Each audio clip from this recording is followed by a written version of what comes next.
Lorianne, what are the things a seller needs to do to prepare to list their property? So a seller needs to think about what a buyer would be looking at. So start on the outside and make sure that that house has curb appeal.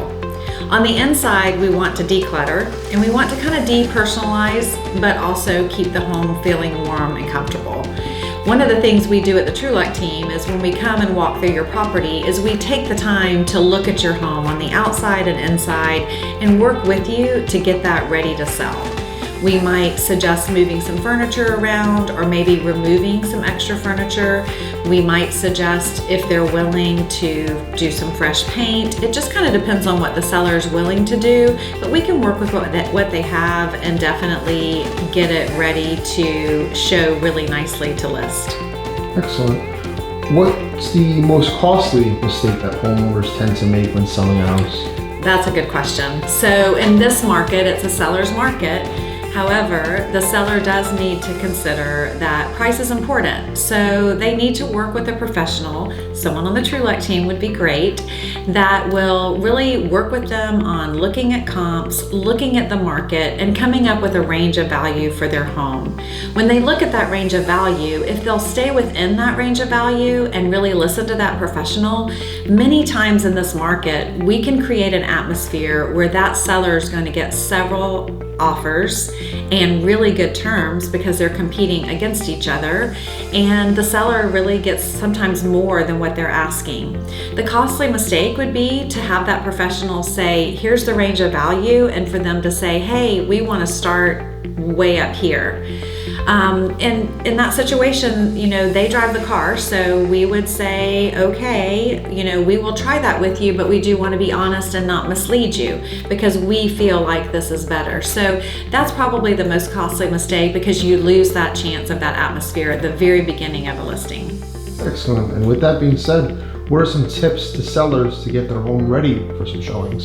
That's a good one too. So if you have pets, if you can remove them for showings, that's really important. Litter boxes, things like that, if they can be removed totally for showings.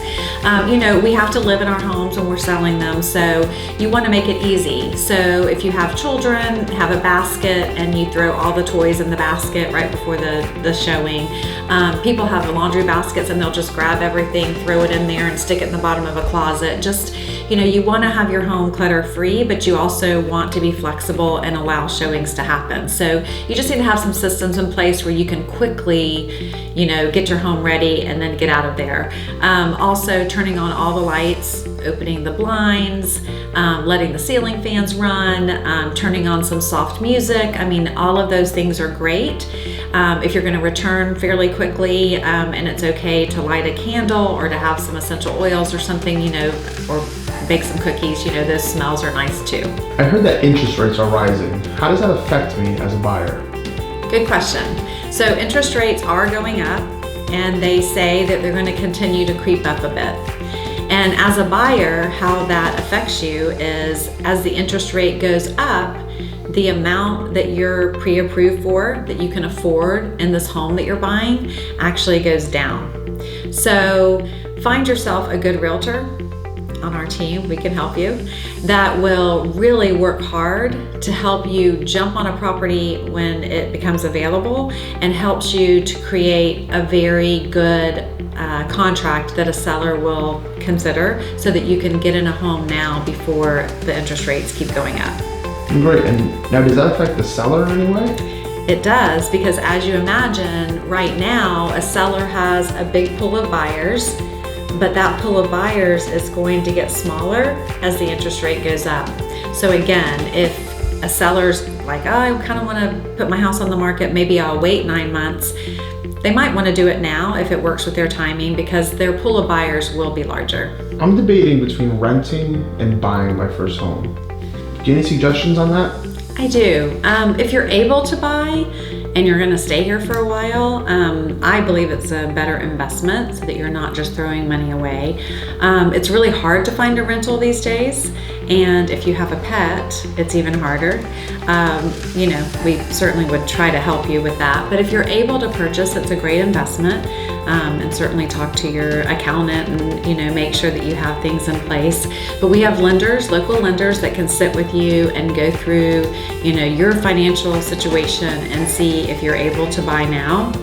If you do have some credit that needs to be repaired, we also have some people that we could refer you to have your credit repaired.